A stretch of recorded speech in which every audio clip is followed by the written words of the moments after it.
Hello, my name is Rhonda. I am a new Hyrecar driver as of today.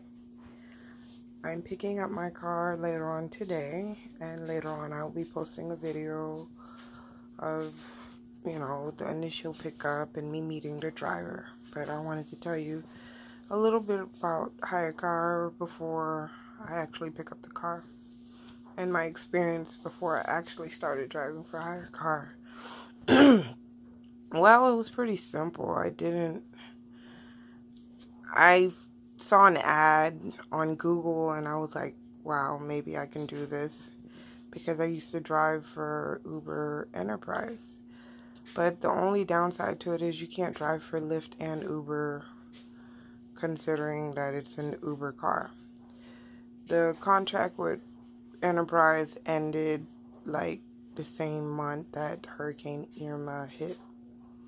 I live in Miami, Florida, so there's lots of Ubers here. I had to give it up, so I didn't really have a choice to keep going. There was other options, but I didn't want to explore those options. I'd rather rent a vehicle and do what I have to do. The benefit with Hyrecar is you can actually drive for Lyft and Uber. So I figured, why not, And if anybody would tell you, the traffic in Miami is tremendously bad. My angle is, why get on the road when there's no opportunity to make money while driving? Or own a vehicle and then drive on the same road that the same people that own other cars and pay insurance, and no one's making money. So I figured, if I'm going to get in a car, I'm going to try to make some money on the side.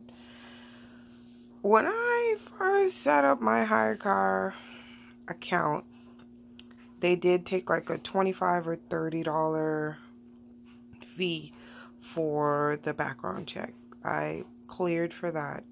Now, mind you, I thought automatically, okay, I'm going to get a car right away. No. Do be prepared to have the process, not start right away.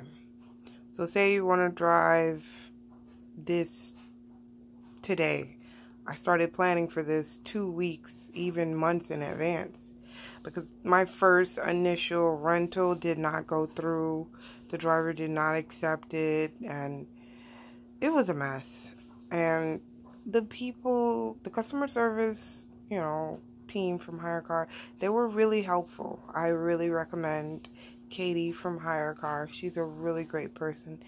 She understood my whole struggle with trying to get a rental, and she helped me out 100%. But you know how plans are. You plan something and it doesn't go through as you envisioned it. So, I do recommend you use a credit card for it, but don't be discouraged. You don't need a credit card to get a car through Hyrecar, because you could use a debit card, but they're gonna put a $200 hold on your card.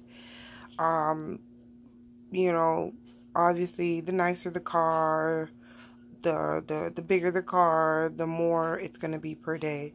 Right now, I know there's a Toyota Siesta. It's a van, average 7-seater car. It's going for $45 a day.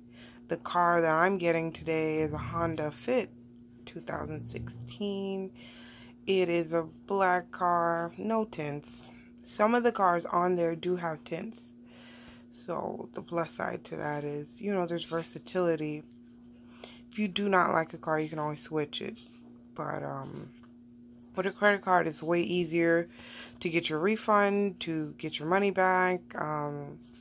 So in the beginning, I used a debit card, and I put like $500 on my card, a separate debit card, just to do it. And it didn't go through as I thought it would go. Like, the driver that I wanted to sign up with did not accept my rental. So that sucked. So I had to reevaluate, and then I figured, okay, I'll try again. I didn't get the car I wanted. And then I figured I'm just going to get a credit card.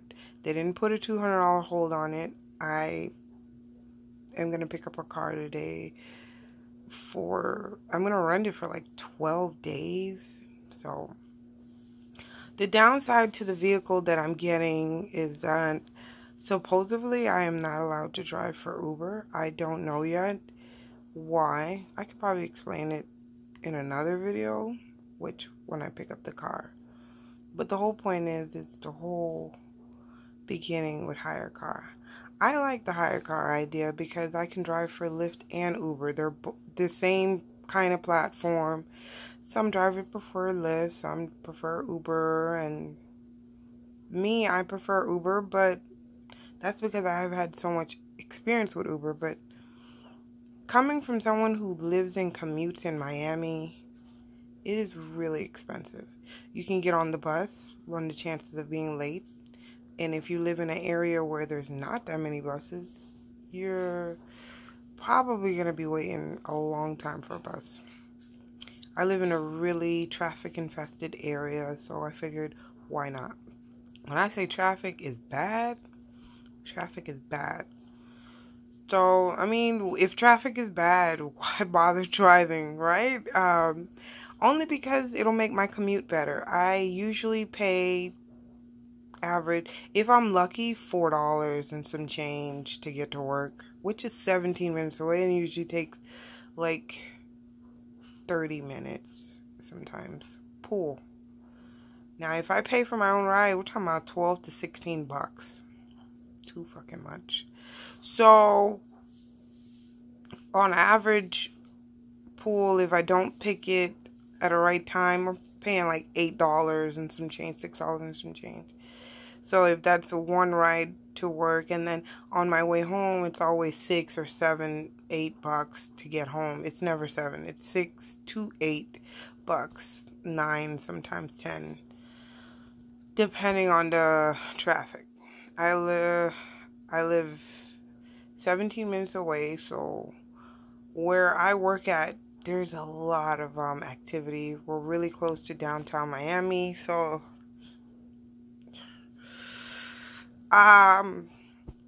for other reasons, I'm not really mention what I do, but I do have a full-time job, and I'm not doing this for the money. I'm literally doing it for the commute. I'm tired of paying someone to take me to work when not every driver's like this, but on an average, maybe I get in a Uber 4 to 6 times a week, more than that sometimes. And it's really frustrating when you have someone who's taking you somewhere and you can't communicate with them. AKA, they speak Spanish or something else. I'm not American, but I speak English. And I speak a little Spanish myself. And when you become a Miami person, you can make your own decision to speak your own Spanish. But it's something as simple as directions cannot be done correctly. Something as simple as communicating with your rider to figure out your best route cannot be that hard. But believe it or not, it is hard. I've had my fair share of really horrible drivers, and